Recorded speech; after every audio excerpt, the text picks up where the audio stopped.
Hey guys, welcome back. This is the Artist Cut, and we're joined here with Fox Carlson. Fox and I have had a parasocial relationship, I'll call it, where when we were jumping on this call, even we were just saying how we already feel like we're friends, but we've never actually talked, which is kind of fun.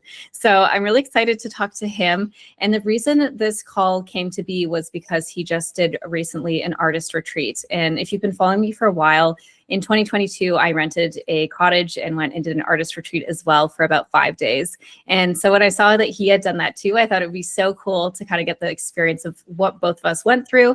And also that he mentioned that he was at a pivotal point, which is always when I want to interview people and hear more about that topic. So Fox, I'll hand it over to you to give a little warm welcome and introduce yourself. Thank you so much for having me. I have been looking forward to this call all week. So my name is Fox. I'm an architect and artist living here in Atlanta, Georgia. And my practice focuses primarily somewhere in between collage and mixed media. Yes, you've certainly done a lot. And it's funny looking back when I think I first started following you, you were actually primarily doing like painting, which is crazy. Like that was so long ago, you know? And then you kind of got into more of like the postcards, right? With the collages on them. Yes. And then I feel like now you've kind of worked more into the style of having, you know, the birds, I feel like is kind of the motif that you've been working through and all that. Do you want to kind of talk about, you know, that kind of process and where it's kind of guided you? And I'm interested, like, you know, there's such like distinctive styles and moments in time for you. So I'd love to hear more about that. Yeah, for better or for worse, as an artist, have always worked in episodes, and I'll get really excited about either an idea or a material, and I'll just kind of full steam ahead. And I'll just do that one thing. Even back before we knew each other, I mean, when I first started really selling my artwork in high school, I was doing a lot of mixed media back then. I was making journals, and then I really transitioned into watercolor, and I painted watercolor almost exclusively for the next maybe like 5 years. And then sort of around or pre-COVID, I guess it was pre-COVID, but like late 20-teens, I was kind of coming to the end of my watercolor journey until I got back into acrylic painting, which I hadn't done in forever. And I really, really hit the paintings hard, which is when I think we met. And I was doing a lot of acrylic work. But kind of a through line in the background was that I have always loved paper, and I had always been making collages sort of just in the background, but it was not primarily the thing that I was posting. But kind of in my sketchbooks, I was always doing collage and doing mixed media. And so not really because of COVID, but during 2020, I kind of entered into a pivotal point in my career as an artist where I was really tired of painting, but I didn't know what was coming next for me. And that, you know, sort of because we were all in lockdown, I felt like it was easier to step back and take stock of everything that I was doing because I was already in an isolated place. And so, you know, the thing that I realized was that paper and collage was the art form that had always made me the happiest. And so in 2020, I kind of put my paints away and I started collaging exclusively. And I did a lot of collages on postcards. There's actually a stack of like 60 postcards just out of frame because I still love a postcard. And I have been collaging nonstop for the past 5 years. And then about a year ago, it actually was right after Christmas in 2024. So right before the start of 2025, I was starting to feel like collage, at least in the way that I've been doing it, was either that was sort of coming to an end or I just needed a break. Sort of, you know, I know this is sort of a long story, but for me, each phase of my art journey I never know how long it's going to last before the excitement and the exploration sort of runs its course. And so for collage, it was the end of last year or 2 years ago. And I just thought, you know, I don't sit down at my desk and feel excitement anymore when I start a new collage. And I thought I really need to pivot. And I was starting to miss the paint that I had been doing pre-collage. So last year, I really brought painting back in. And over a series of a couple of months, I developed this sort of bird motif that you mentioned earlier. And I've been painting birds for the last year, which was kind of a surprise to me. I didn't set out to, there are a lot of reasons that I love these paintings. That's not what I set out to do, but they just sort of appeared and I just sort of followed them. And there is a lot of paper, layers of paper in these paintings, but by the time, by the time they're finished and painted, you can't really tell. But so I've been doing these birds for about a year, and then towards the very end of this past year, just about a month and a half ago, almost 2 months now, was when I thought, I'm still loving these birds, but I'm starting to lose a little bit of excitement, and I'm not sure what's coming next. The birds are very different from my collage work, both in color and in content. And, the collage work for me is really emotional and very story driven. And these are in a much different, there's still a story there and they're still interesting, but it's just so much different. But some of that sort of narrative element of my work I've been missing, and some of the more expressive paper pieces I've really been missing. And so I'm finishing up a couple of bird commissions now, and then I'm going to sort of hopefully transition into something new. And I don't know what that is yet. And so that is part of why I decided to go on this artist retreat, was to just sort of get away and be in the quiet with only myself and my artwork and my journals, and to try and write and listen and try to figure out what's coming next. And if the birds, we'll talk about this more, but I'll just say I was surprised, I think, by the end of my retreat. I thought that I would discover that I was done with the series and I was ready for it to be over. But I think that I've decided that I want to continue them for a little longer and maybe just try to develop them into something slightly different.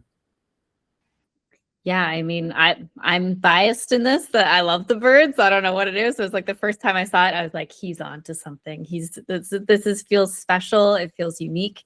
I feel like I haven't seen anything like it yet. It's like simple, like it's easy for people to look at and kind of understand what it is. So I feel like it touches on so many amazing things.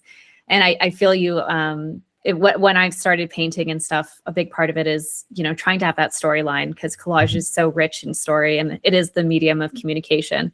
But how do we bring that then into our mixed medias or acrylics or whatever that looks like? Mm-hmm. So yeah, I can definitely empathize with those things.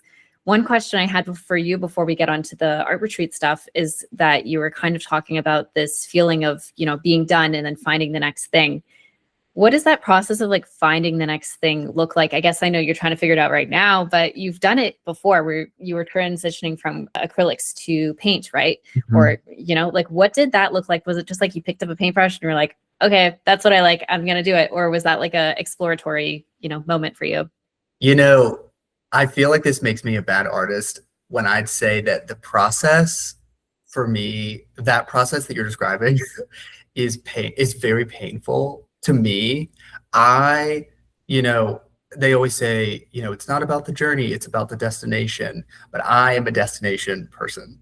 I do not love the journey. I find it difficult. I like to know where I'm going and I like to know what I'm doing. I'm sort of, I guess, a control freak in that way. I just sit down with all of my stuff in front of me and I just start going. And typically I make a lot of really bad art for a while. Like, I think about the bird series in particular.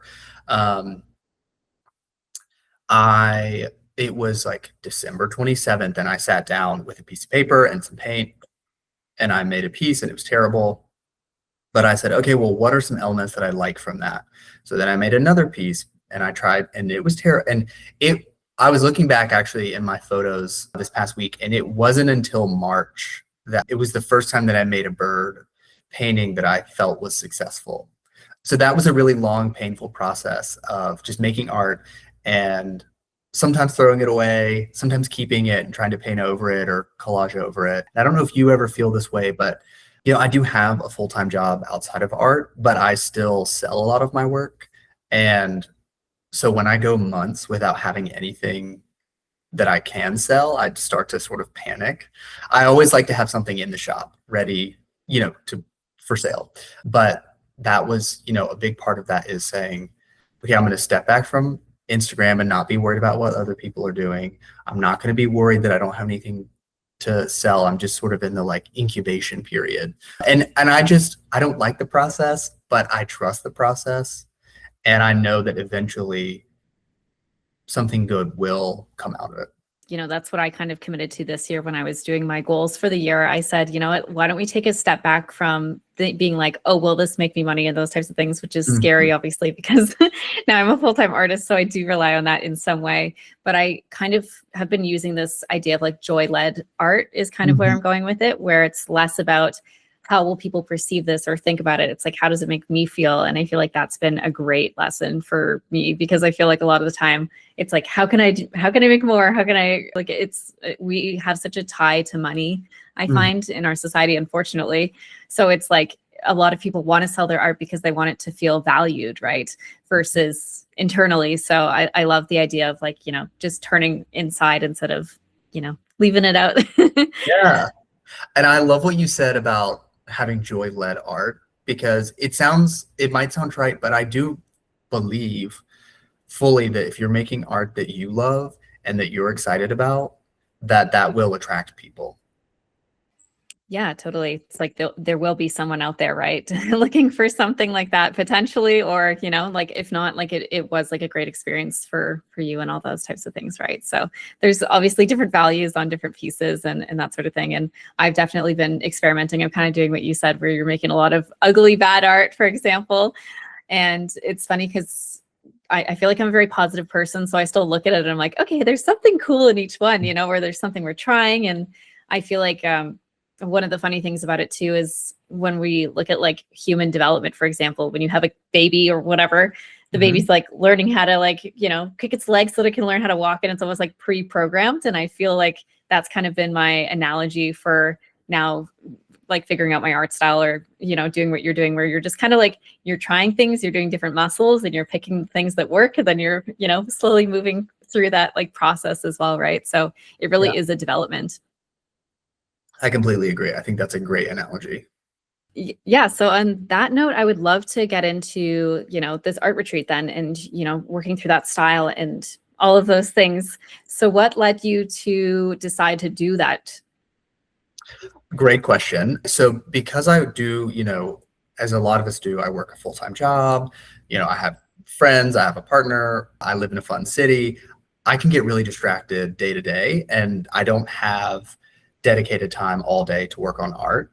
And so I knew that, partly I was trying to expedite the process of, it's going to take me months to figure this out. And so I thought, well, maybe if I can take 4 or 5 days and I'll be by myself and I'll just be focusing on art, that I can sort of speed up the process a little.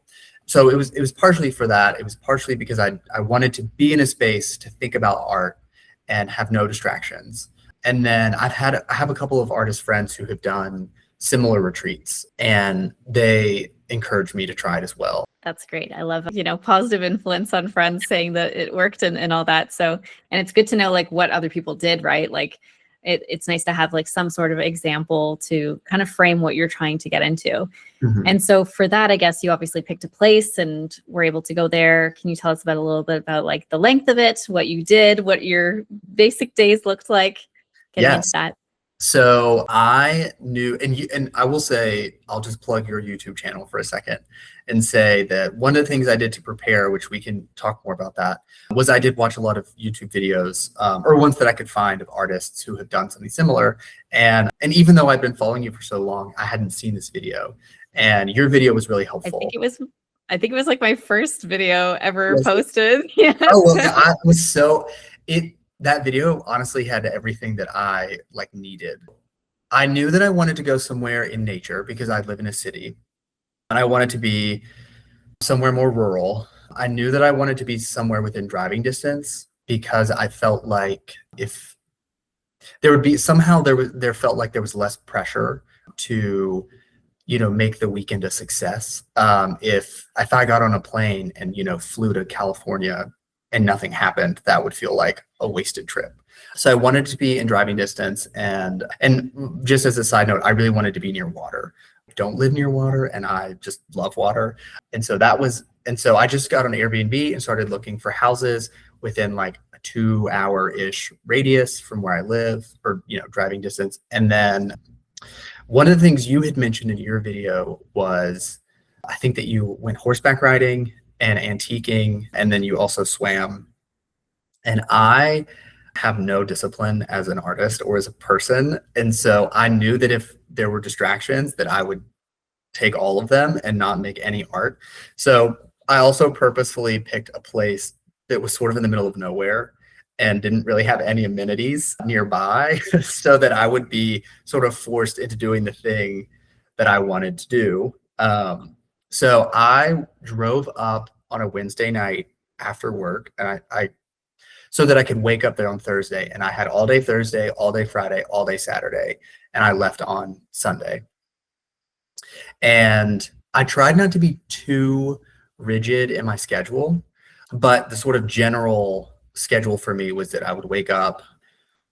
I got up around 8, which I kept thinking, I did feel guilty about. It felt like, oh, I'm here, I should get up and watch the sunrise. And then it rained every day that I was there. So I got up around 8, had coffee, and I spent the morning sort of just working on art. I had all of my art supplies set out on a table.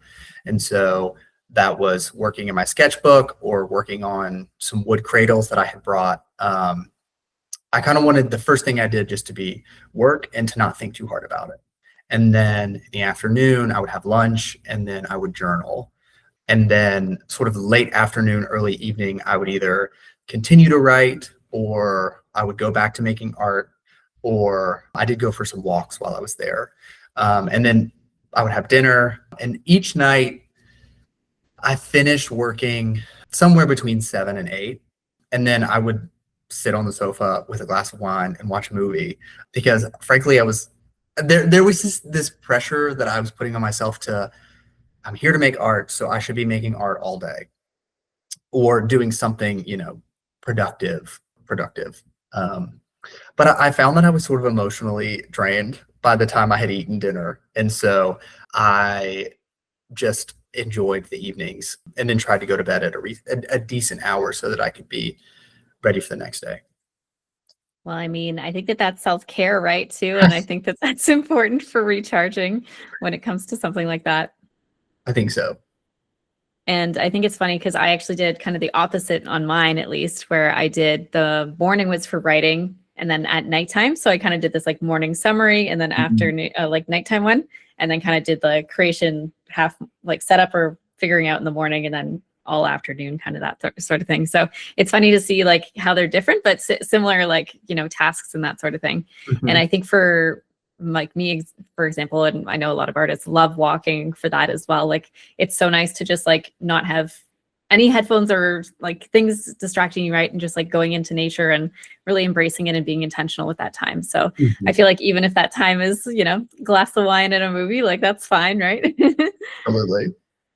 Yeah. And I think one thing that I always forget is when you're making art for that long, for that many days, like how truly exhausting it is. It really is. I hadn't done that in so long, and I just forgot.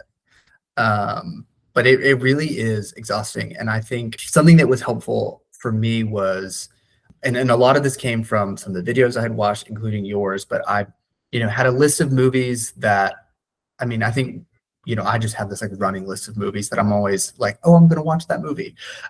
So I had a list of movies to watch. I had books that I liked, and what else? It really, books and music and movies, things that I could, like, if I was feeling exhausted but didn't want to be scrolling on my phone, wanted to be doing something, it was like, to me, a way to sort of pull back from art and take a break, but not get sucked into like my phone or feel like I was just like taking a nap or something. Yeah, it's like intentional recharging, right? Versus just being like, I can't do it anymore. Need to shut down fully, right? Yeah, intentional recharging is a great way to put that. I could not get those words out, but that's exactly it. Yeah. That's okay. And I also like that you know yourself well enough to not have distractions. It's kind of funny because I think a lot of us are like, okay, we'll do this, this, and this. And no, I'm pretty dedicated, or I don't know what the right word is, but I'm good at keeping a schedule for sure and following that and that sort of thing. So I think for some people I've heard talk about do some sort of art retreat is they like literally make themselves like a schedule because they're like, if I don't do that, like I won't get anything done, so to speak. And a lot of that too, that kind of you didn't say, but I think a lot of us think is that it's a lot of like big thinking time too, right? Like even if you're not necessarily like in it being like, I need this or that, it's like just like that time to, separate yourself from your real life, come out and really reflect is how I kind of felt with it. No, I felt exactly the same way. And I think for a lot of us, who I am as a person and how I feel at any given moment, like my emotions, it's all so closely tied to the art that I make. And whether it's direct or indirect, it feels like it's all connected. And so, yes, inadvertently going somewhere to think about art for 4 days is really just big thinking about art and creativity, but also like yourself and what's inside of you and how you're feeling and what you're thinking or responding to. And so it sounds sort of silly to say, I thought that I would be reflecting more on my art and less on myself, but it turned out that they're kind of just the same thing. Yeah, totally. It's like one really reflects the other. And I feel like when you work on yourself, you do see that in your practice, whether that's changing. And maybe that's why I'm on to a little bit of a shift from collage after like 6 years. It's like the first time where I'm, doing my art full time and that sort of thing. So you kind of see that, shift of what the brain wants and those molds that we're in and that sort of thing. So it is interesting to see like how like intertwined those are. Absolutely. And then I guess one thing that you said before that's interesting to me too is you said you wanted to be somewhere close by. And one thing that I remember thinking was, I'm not going to be able to fit everything I want to bring in a suitcase. So that's actually why I did mine close by too, is that idea like paint cans or whatever. It's like all that stuff is, it takes up space. I don't even know if you can check paint, like all those types of things. So it's definitely like worthwhile to decide and choose where you're going based off that. And sometimes I think having familiarity makes your brain not think too hard about where you are, right? Like I think if you were saying like you were going to go to California, if you were there, you'd be like, I got to enjoy California. I can't just go sit in a cottage somewhere, right? Like it's like you want to do it. So I do like that idea of kind of going somewhere that's closer by. Yeah, I completely agree. I will say the part about being able to pack your supplies is a great point. And I did sort of stuff my car to the brim with everything I own. I brought far more things than I could have used in 4 days, but I was just so worried that I would get there and not have it. And then, yes, I used to live, not that this is a requirement, but I used to live in Tennessee. And so the Airbnb that I went to was in Tennessee, and it was probably an hour outside of where I used to live, but that landscape was so familiar that you're right. There was an air of familiarity and I hadn't really thought about this, but you're right. There wasn't pressure to go out and explore and get to know this new city because I already sort of was familiar with it. Yeah, I couldn't agree more with that. And I've looked at like, artist residencies that are across the pond or wherever, like crazy far off places that are so glamorous and stuff. And my thought when I saw those was that, and this is why I decided to do it by myself, was the idea of traveling for it. I was like, I'm just going to want to go see that place. Like, I don't really know if I'll actually make art.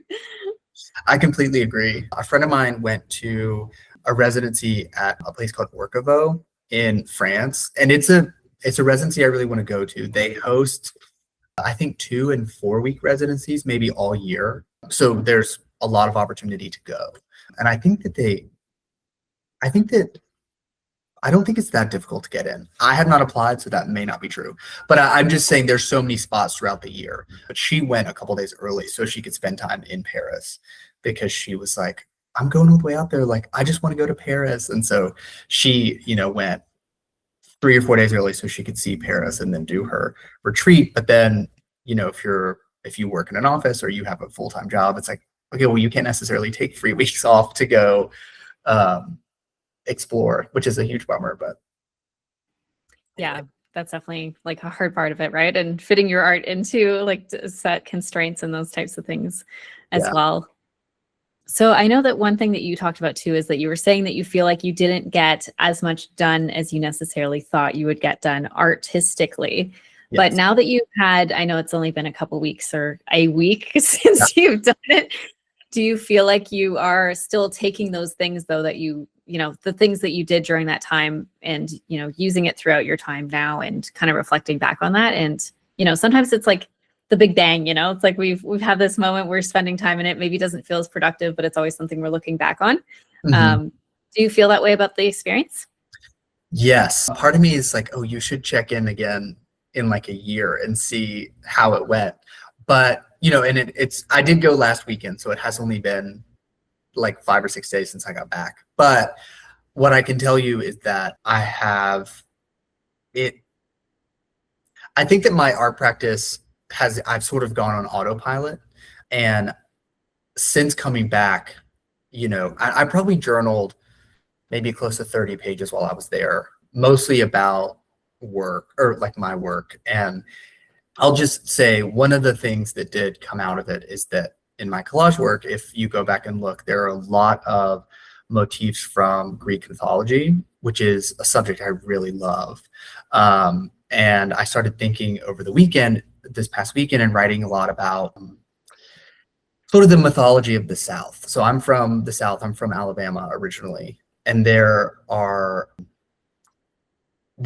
just so much literature and story there. Not all of it's good, but the sort of genre of Southern Gothic literature, is something that I'm really interested in, and I haven't really read.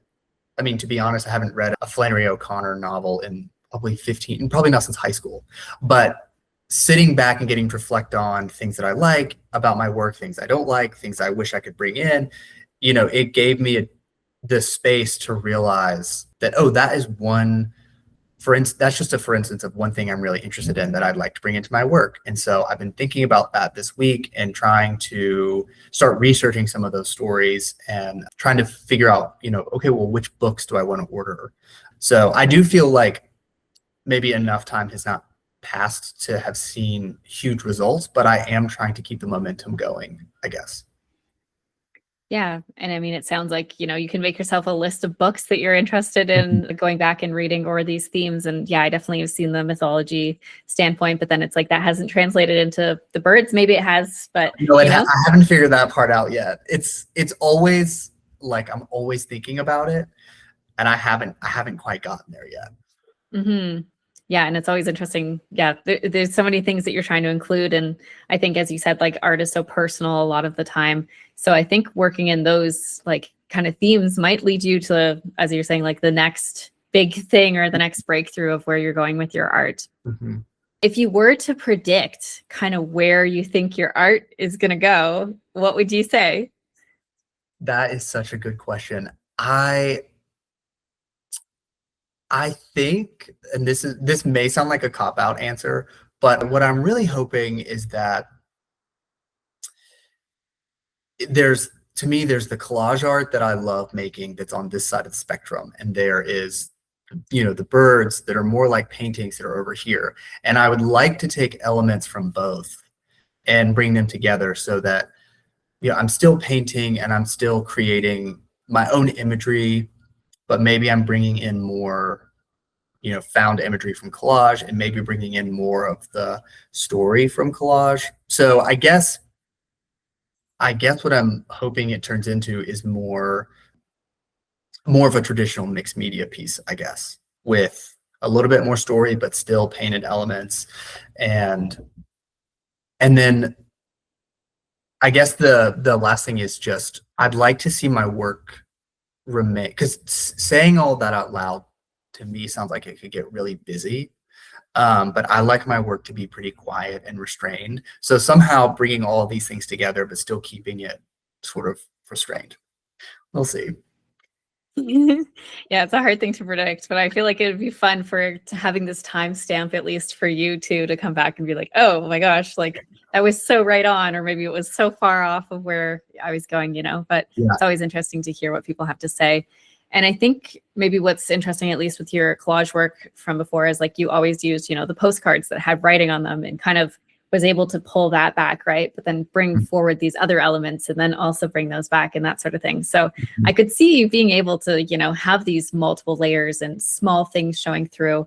Just kind of that thing where someone looks at something and then they realize after, like, oh, is that a bust in the background? Or is that a poem by this person or something, Just these little hints that there's layers to it. Yeah. And that to me is like one of the best parts of collage, is that you do look at it and you go, oh, that's a portrait or whatever. And then you go, wait a minute, there's this. And every time you look at it, you're discovering more and little images and elements that you missed. And I do think that's so fun. And I would love to figure out how to bring that in. Yeah, I'm definitely excited to see like the next steps on that and that sort of thing. One question that I had while you were talking is the idea of you doing architecture as well as your profession. Do you find that kind of leaks into your art as well? Because I think it's one thing that you haven't really talked about, but I'm interested in that a little bit. Well, it's funny. I would have insisted that they're totally separate and that they do not inform each other at all. But what I found is that so many times when people will look at my work and not know me, that they will say to me, or I will hear them say, oh, this looks like work that an architect made. And it kept happening. It happened so many times that I had to finally accept that they are related. And the reality is, part of architecture is, when you think about the elements of a building, you are trying to create a composition where all the different pieces have harmony with each other, which is exactly what you're doing with a collage. And you're bringing different elements and materials together to make a house. And you're doing the same thing with collage. You're bringing in all these different types of paper.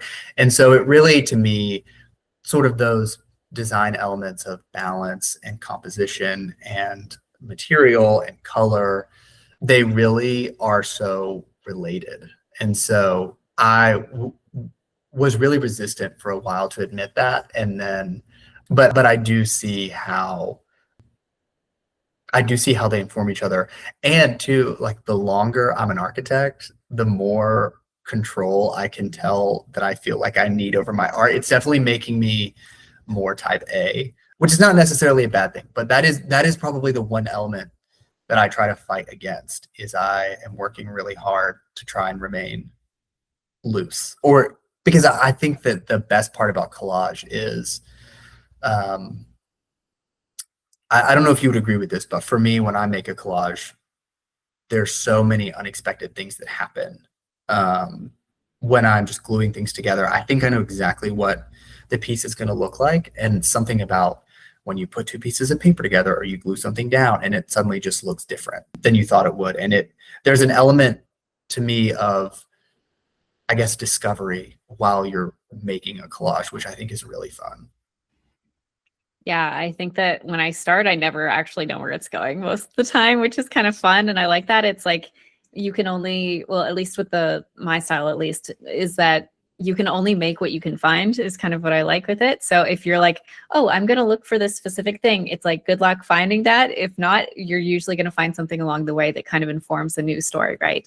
And that's kind of where the storytelling comes from, is I'm usually like flipping through and ask myself like, oh, okay, so we have this and this, how does this make a story? And then you're kind of seeing the story formulate in front of you. And then more often than not, there's some sort of unconscious thing in your head that's there, like a part of your identity is going into it by making it. So it's not just like these papers are randomly put together, but rather your personality is able to bring those pieces together to create a story that makes sense to yourself. Absolutely. Absolutely. Yeah. I was going to say I have no notes. I completely agree. I'm glad. I have some questions that I wanted to do for rapid fire, which is kind of fun. I'm sure they will not end up being as rapid as we go for, but obviously we're both collage artists, but we do very different things. Mm-hmm. So I would love to know kind of firstly, what is your glue of choice? What are you grabbing when you have to glue something down? That's a great question. I'm always using, this is not a plug, but I'm always using Trek matte medium. It's just an artist acrylic medium. and I would die for this glue. Wait, what do you We're use? we're also, I don't think political is the right word, but we're very like loyal to our glue, you know? We are. I'm a UHU glue stick girl, which a lot of people are like, oh, but I love glue stick. I don't like matte mediums as much, which is funny. Glue sticks, I do find can be so much cleaner, which is nice. When I first started using acrylic mediums, I mean, it just was like glue, all down my. But I've gotten a handle on it now. But yeah. Yeah, I feel the same way. Like I hate having glue on my fingers. It's like one of those things that I just can't stand. And I always have it. I'm like, no matter how often I wash my hands, there's always glue somewhere. Yeah, I'd have to like wear gloves or something, and that's even worse. I know. I see oil painters paint in gloves, which that is great, protect your skin. But that alone makes me never want to oil paint. Literally. I could not be wearing gloves. Yeah, especially inside. Like, no, thank you. Yeah. And then what is your substrate of choice? I know we kind of covered one of them, but I know you have a lot of them. I know. I love postcards. And just in case anyone's curious, you can get them at antique stores, but they're also on eBay and Etsy. And you can get vintage postcards, and they're so inexpensive, and they're a great size to work on. I love to work small. But if I'm not working on a postcard, I'm either working on Bristol paper, which I really love. It's got a great thickness to it, or I'm working on wood. So if you had to pick only one, though, for the rest of your life, probably Bristol paper. Nice. I love Bristol. It's thick, but it's really smooth, which I really like. Mm-hmm. And I feel like that works for matte medium. I always inform my students that when you're doing mixed media work or I use the mixed media paper because I need that texture for a glue stick where it has like the bubbly stuff. It won't go on as flat, but when you're using a matte medium, you can obviously get all that as flat as possible, right? Yes, absolutely. So that makes sense in your work. What is your cutting method of choice? What are you using? Absolutely, X-Acto knife. And that, I will say, is a product of architecture school. We had to use an X-Acto knife all throughout school. Scissors were not allowed. And now I couldn't live without it. Yeah, it's so funny. Have you done the Euro knife or the one that's like more like a pen? Okay, no. And I keep saying I'm going to order one, but have you tried it? I don't have one. It's so funny because I'm the exact same way. It's like, it's not expensive. It's not like I'm like saving up for it. It's like $8. Yeah, exactly. But I just like can't bring myself to buy it. I don't know what it is. It's so funny. It's like this resistance. And I know a couple of videos I was posting recently, people were like, someone was like, oh my gosh, get this girl like a Euro knife. Like, why is she struggling so hard here? And I'm like, I'm not struggling. I'm hanging out. But I feel like we're both gonna get one, and then we'll be like, oh, what were we doing? I think that's probably true. But I feel the same way. As I'm like, no, I'm having such a good time with my X-Acto knife. Don't worry about me. Yeah, I mean, especially if you have so much training too. Like, I feel like I'm the opposite, where I'm a scissor person just because I started when I was so young, like elementary school. So it was like when I was doing that, like, you don't give a kid a knife. So it's like the safety on that. Yeah. And then I would love to hear from you for your favorite sources for materials and magazines, whatever those bases are, because I know you have like so many different things. So yeah, I would love to hear about that. I am an avid estate sailor, and I have a couple of estate sales picked out for tomorrow. And I get most of my books there. I find that estate sale books are typically pretty inexpensive, and a lot of times you can find large, full bleed photography books that have great print quality, and they're pretty inexpensive. So that's where I would say that estate sales are where I get most of my books. And your source material is that you're using books versus magazines for the most part, right? Like, yes. I used to use, when I first started, I was using a lot of National Geographic, the vintage National Geographics, and I still love. I have a stack at all times, but I just started wanting to use less and less color in my work. And those, old film National Geographics are so bright and colorful, which makes them amazing. But in my own work, I mostly use books, and they're mostly, in black and white and cream, which I love. Yeah, and I love the old books, like when they have just like the papers are like kind of creamy from the age Yeah, of them. Like there's something so special to that, or even just like little paper rips along the edges. Yeah, it's they rip so nicely. It's like butter, you know? oh, it's so good. That's how like I know I'm losing it, is that I'll pick up a piece of paper and whoever I'm with, I'm like, isn't this just so beautiful? I look and they're like, what are you talking about? I'm like, you wouldn't get it, but this is a beautiful piece of paper. I'm like, the shade of cream and the aging on the paper. And people are like, You're like, yeah, this is a okay. stinky book. I'm like, great, I'll take it. You can give it to me. Yeah, yeah. And that's kind of the beauty of collage too, is that I feel like these things that other people are just like, oh, that's gross, throw it out. We're like, you just like see the beauty in these things that are, so simple, which is lovely. Yes. Oh, absolutely. Just to completely pivot from where we were as well, is I was thinking about you as a content creator and obviously artist and those types of things. Obviously, you're doing a lot of different things. A big part of your, I guess I want to call it brand, but who you are is these deeper intellectual thoughts as well, like doing longer form videos where you're talking and that sort of thing. Where does this inspiration come from? Is this a part of you? Are you a big reader? Are you, thinking about things a lot? Are you writing about things? I would love to know like kind of where that comes from too, because I do think it is a big part of your art. Yeah, that made me unexpectedly very happy to hear. I am a big reader. I don't read as much. I mean, I read as much as I can now, but I was definitely a huge reader growing up. I love I love words and I love language. And also, I think because I'm a Pisces, everything makes me feel anything. And so, actually, I have tried several times throughout my career or my life to make work that is less emotional. Um, and I just can't do it. I just don't enjoy it. I'm just sort of a sap. I love a story. I love a narrative.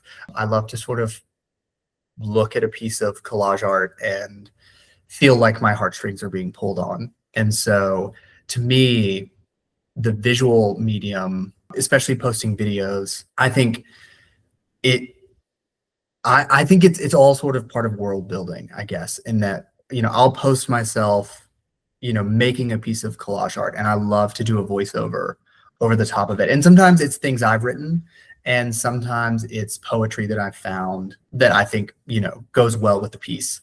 But I don't know, I like to sort of, I don't want the story just to be that you're watching me work. I want what you're hearing to try and help inform that story as well, if that makes sense. That's a great way to put it. I like that. Yeah, it's good. And it definitely explains it because, I've seen a lot of videos where you're, reading a poem over top of it or talking about something more in depth. And that kind of fully explains that, right? Where you're able to bring the story. I'd love to know, are you ever like reading something and then you're like, oh, I got to make something because I'm inspired by this? Like, how does that relationship work together?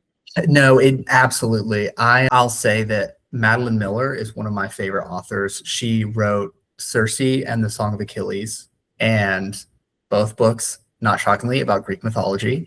And I find myself rereading those two books a lot. And My husband loved it and cried through it. every single time I read either one of those books, and I'm not like a huge crier, but I'm like weeping like it's the first time I've read it. And then inevitably 10 new pieces will show up and they're all about Greek mythology but yes, I do find that what I'm listening to or what I'm watching or what I'm reading does sort of inform what I'm making. Yeah, totally. I think it's, as we said, it's very personal, right? Art. So sometimes that just seeps in, whether we want it to or not, Yeah. it's going to be there. We can't help it. Yeah, I think those are all my questions. So I just want to know, I guess my last one is there anything you want to add? If you want to switch the table and, start giving me any questions, anything you want to cover with us talking, let me know. Is there anything there that, we've missed? There was one thing that I found to be really helpful for me on my retreat that I just wanted to share. I think if I were planning this retreat again, two things that I think are really helpful to think about. One is to consider your goals. For me, I knew that I had a lot of sort of interior work to do. But like a friend of mine who went on a retreat recently, she had to get a series finished. And so she already knew what she was making. She was partway through it. And so for her, she was like, my goal for this week is to finish 10 paintings. I was putting a lot of pressure on myself around going on a retreat because it is a lot to take days off of your life and to spend money on a place to stay and food and travel. And so to sort of set expectations for what you want to get out of it beforehand. And I believe you said this in your YouTube video, but that was really helpful for me because I didn't really come out of this weekend with any successful artwork, so to speak. But one of my goals was to think about where do I want to be a year from now or 5 years from now. And so I got to write a lot. And that, because that was one of my goals, that helped me feel like the weekend was a success. And then the second thing is something that I did that was probably the most helpful thing that I did in preparing for this retreat was about a week or two in advance, I started writing down questions for myself that I wanted to answer so that when I got there, I didn't just start. I felt like it would be too overwhelming to just sit down with a blank page. And instead I had a list of maybe 25 questions that I could pick and choose and write about. And I was trying to think of myself, and I don't really like this word, but it's the best word I could think of, as a brand. And if I were to think of Fox Carlson as, a visual identity, one of the questions that I asked myself was, let's look at your work from the last 10 years. Write about specific elements that you really like. Write about things that you wouldn't do again. Think about, what is it that you hope to get in 5 years? Or like, what do I feel like is my, a thing that I wrote a lot about was, what is my point of view? Or what is it that I want to say? Do I know what I want to say? What are things that I'm interested in? Who are artists that I admire? Why do I admire those artists? Aside from the fact that their work is beautiful, but what is it about their practice or their ethos? Or, I tried to pretend that I was some sort of like marketing person. I don't work in marketing, but I was like, if I were sitting down from someone who was trying to, do a write-up about me, what kinds of questions would they ask? And one of the questions I asked myself was, if someone did a write-up of you in the newspaper today, what would that write-up say? And then another question was, what would you want, independent of what that write-up says about who you are today, what is it that you would want that write-up to say? And is it different than who you are now? And so it really helped me to sort of step back, and it allowed me to have a little bit of an easier time to think critically about what it is that I'm making and where it is that I want to go. And so because the making of art was not so successful for me over the weekend, I could fall back on this list of questions, and I got to write a lot, and that was really helpful. Yeah, it's like what if someone asks you to do a podcast right after you return? Yeah, exactly. And what you'll have to say on that to show your identity. Yeah, that is exactly. But I will ask you a couple of questions if you're up for it. Always up for it. Okay, so the first question is, I think you mentioned earlier that as you shifted into full-time work as an artist, that you felt like your work was shifting a little bit and changing a little bit. What does that mean? What does that look like for you? Yeah, I mean, it's going to be interesting. Stay tuned for the next couple YouTube videos where I'm going to be doing a lot of exploring. But a big part of that, I think, is, and what I meant to jump in and say, but kind of missed off your architecture one, is that before I was a graphic designer and creative director, right? So I was kind of sitting in that chair too, where I did have these constraints around what I could make. And a lot of the time working for a bank, it was pretty tight and, very specific and minimalist and those types of things. And so I do believe, even though I would hate to say that working at a bank as creative director is something that's going to affect your art, it does naturally. And so if you look at my art through that entire phase, it's very clean, it's very graphic. A lot of the times when I am showing my work in person, people would be like, this looks like it's digital, like where's the lines? And it was like this, perfectionist style in it for sure. And then as soon as I kind of left that position and have now been doing this full time, it's like I'm appreciating the papers for what they are a little bit more. It's like less of this like business mindset and more of this like, I like how the edge was a little broken in there, or that there's a little bubble here, or these like little imperfections and that sort of thing. And having completed, the month-long challenge of Febrelage, and through that one, I had a couple people message me being like, wow, this feels a lot more like fun and loose and whatever. And I think that was a part of it, as I was definitely very burnt out at that stage and bringing that back in. So sorry, that's the backstory of it. No, but then where yeah. I'm going with it now is I feel like I did the Artist Way last year in June, which is a great one. And I had resisted it so long because I was like, oh, these people, everyone's talking about it. They just want you to buy a book, but I did do it. And I did feel those releases where it's like when I was working a full-time job and had those constraints on my time, I really didn't have time, if I wanted to be a full-time artist, to play around with these other mediums and living in small condos and whatever. It's like, if you want to paint on a big painting, good luck. Like, it's not going to fit in the house. So I feel like there were these size constraints, time constraints, around that. And that's why that felt really good. And I think it's like, it would be weird if I moved somewhere completely new and my art didn't change, like that would be so interesting to think about. And so I think that where I'm at now, it's like I'm kind of getting back to where maybe I once was and rediscovering a lot of my parts that I had to suppress in order to create what I have today, my mini empire, so to speak, and a lot of that was I was doing abstract painting before, and I just completely never even showed that. And now I have this ability to show that and kind of look into what that means. And honestly, with collage and mixed media, a lot of mixed media work I don't love, to be honest. So it was like I just kind of had that in my mind, like, oh, mixed media art's kind of like not for me. But now it's like, okay, but what would that look like if we had these vintage magazines and we had the paint and we're able to merge them? And even in the beginning of this journey that I did, and I've shown off a couple videos where I'm just doing straight paint or straight collage, and my whole thing was to experiment. And I just found at the beginning myself only wanting to do one or the other, but never like colliding the two. And so that's been the biggest challenge for me, is like sitting here and being like, you're going to put them both in a piece. What does that look like, I guess? Yeah. And do you enjoy, I know I was complaining earlier about how hard for me the process of experimentation and the unknown is, but you sound very joyful talking about it. Do you enjoy that process of figuring out where you're going?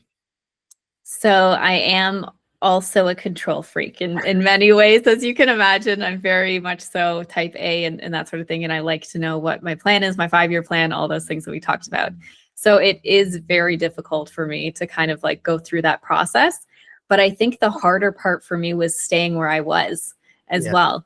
And that was kind of hard because I felt very much so like a little bit like bored, I guess. Like, it's like, I'm so good at collaging now that it's like, it's so easy. Like, I barely feel like it's like, that muscle is developed, but I have all these other muscles that are less developed. So how can I develop those? And so I guess long answer short is that yes, I do like it because I feel like I'm getting somewhere, but it also freaks me out that I'm like, okay, what if I actually just like only make ugly art forever? Like, it's only been a couple months now, but I'm like, it's so ugly sometimes. It's like embarrassing. And now I have a YouTube channel where I'm going to show you all it. Yeah, exactly. And it's that thing of like, gosh, I've been, you and me both, it's like, we've been making art for how many years? And I still find myself not trusting the process.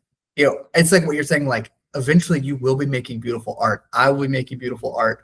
But every time I like step off the deep end, because it's exactly what you're saying of like, oh, I'm like, that collage muscle has been worked out. I need to move on. It feels so scary jumping into the deep end, and you think, I'll never make any good art ever again. Yeah, but or that's it's like, oh, I have this idea, and then will I even be able to make it? Or like, will this look good? And, a lot of the time I have these ideas and then I'm sketching them out and then I'm trying them and I'm like, oh, this is so ugly. So I definitely feel you on that. Yes. And I will say, the thing that earlier when I was saying I took books and music, the thing I couldn't think of was that I took some of my old sketchbooks. And because I thought, well, if I'm struggling to come up with new ideas, like I write down ideas all the time in my sketchbook for things that I think will be good.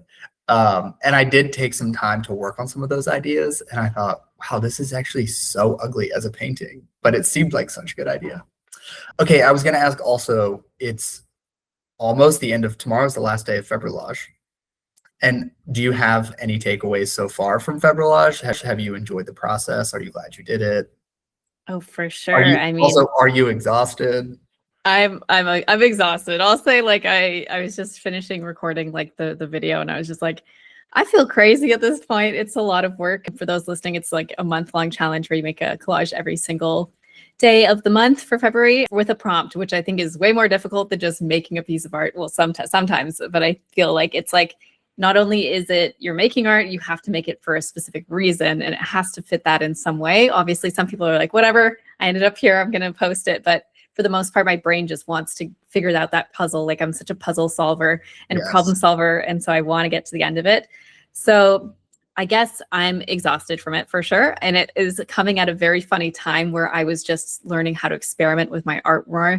And I've really put a lot of time into that, where I'm doing 2-hour chunks every day for 4 days a week right now on my painting and that sort of thing, and experimentation.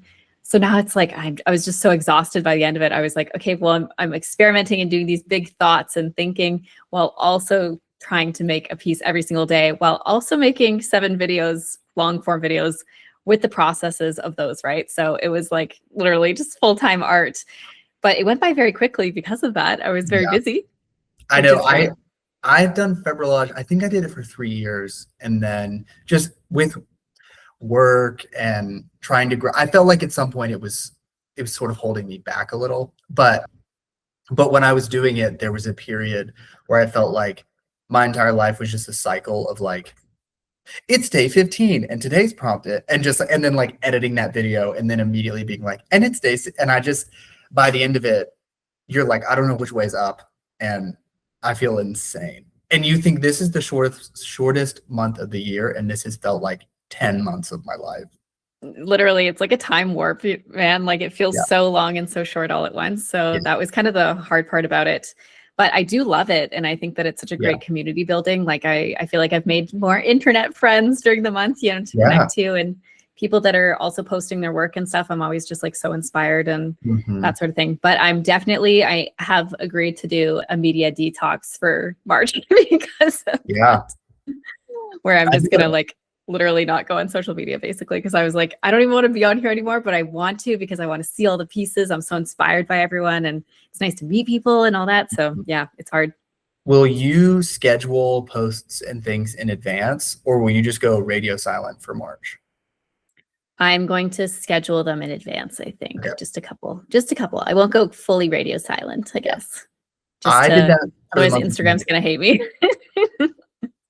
I know. It's so hard because you need those breaks, but you know that you're going to have to claw your way back with the algorithm. It's so stupid. But I did take a detox the month of January. Nice. And it was really great. And I think, because I don't know if you're similar to me in that, especially in this phase I'm in now where I am experimenting and I'm not making good art yet, I'm just looking at everyone else's good art. And then I just am comparing myself, and then I feel bad. And so I was thinking about, I think I might need, while I'm sort of still figuring this out, I think I might need to take another break. It's not really helpful at this moment. For sure. And I feel it's like your most sensitive and vulnerable time, we're like a little hermit crab shedding our shell and trying to find the bigger shell, and we're looking all weird looking and stuff right now. So yeah, I definitely feel you on that. So I guess for kind of, I don't want to take up the rest of I could take up the rest of our day on this call, but say, so you are about to start unveiling this new work for the internet to see. Am I correct? Yes. And I will say it's ugly art. It's all pretty ugly. It's in the ugly stage. So yeah, I am going to be vulnerable and showing it off, because, that is a part of the process. And I think that this is an educational program. So that's kind of my thoughts on it.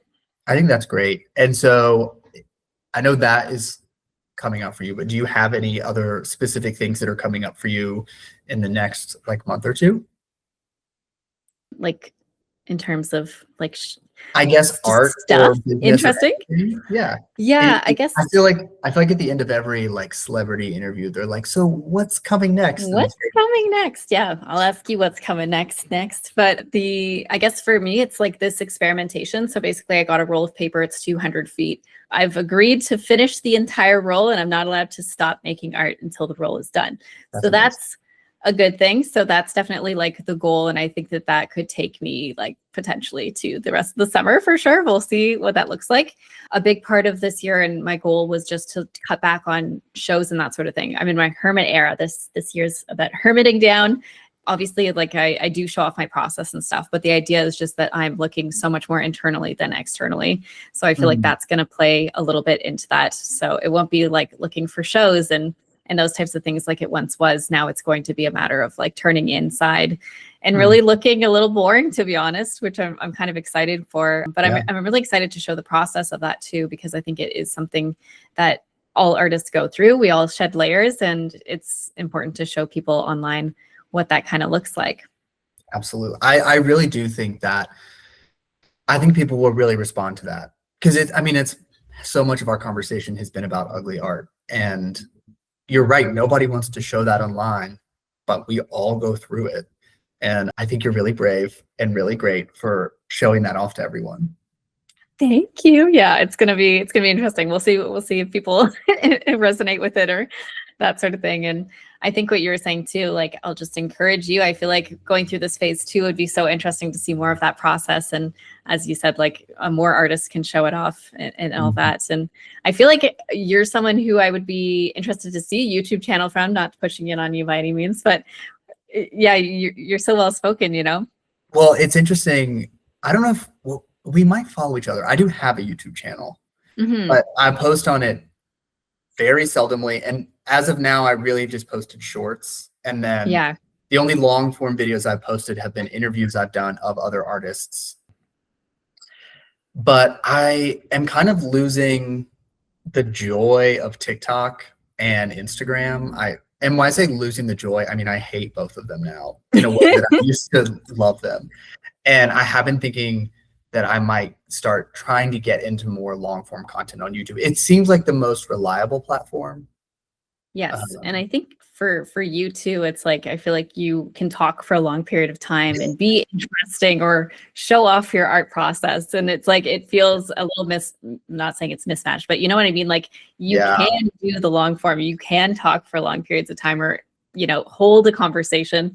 Whereas I find that at least like, this is kind of one of my goals too for the year is like, I feel like my brain is feeling really like mashed up from short form content. So I'm like, I want to be the content that I see in the world for sure and showing that off and being able to like work through that and that sort of thing. And, you know, I know that, so we can, I think that there's a new feature so I can add you, but there's like a YouTube collab so I can make this video a collab. So okay, that sounds great. I'll do that. I like what you said about being the content you want to see in the world, because I do find that my brain feels destroyed from so many short videos. And I do try to make my own videos at least calm, because so many are just so distracting. But even still, I'm thinking, wow, what I really crave is more solid long form content. That's inspiring. You know, thank you for speaking to me today. I feel like this has been so interesting and so enlightening. And I feel like a lot of people will be very inspired by, you know, your art retreat and this style and moving into different styles. And yeah, just, you know, hearing about all of you in one is so interesting. And obviously it's so nice to, you know, actually have a conversation with you. Well, thank you. I really have enjoyed this so much. And frankly, I would love to do it again. Up next, season 2. Truly, or maybe I'm like, we need to get, I know this is your channel and your podcast, but I feel like you need to be interviewed for your channel. Maybe one day we can switch roles and you can do it for me on my channel. Well, thank you so much for having me. This has been so great. Thank you. And just so people have you, where can they find you? I guess we've talked about it, but you're Fox Carlson. Yes. So you can find me foxcarlson.com or Fox Carlson Art on Instagram. And I think I'm foxcarlson.artist on TikTok. I think. I'm pretty sure. if you Google it or if you search it, you'll find it. I'll link it below so that we have Yeah, it yeah. there as well. Well, thank you so much for this. I really appreciate you coming. Thank you so much for having me.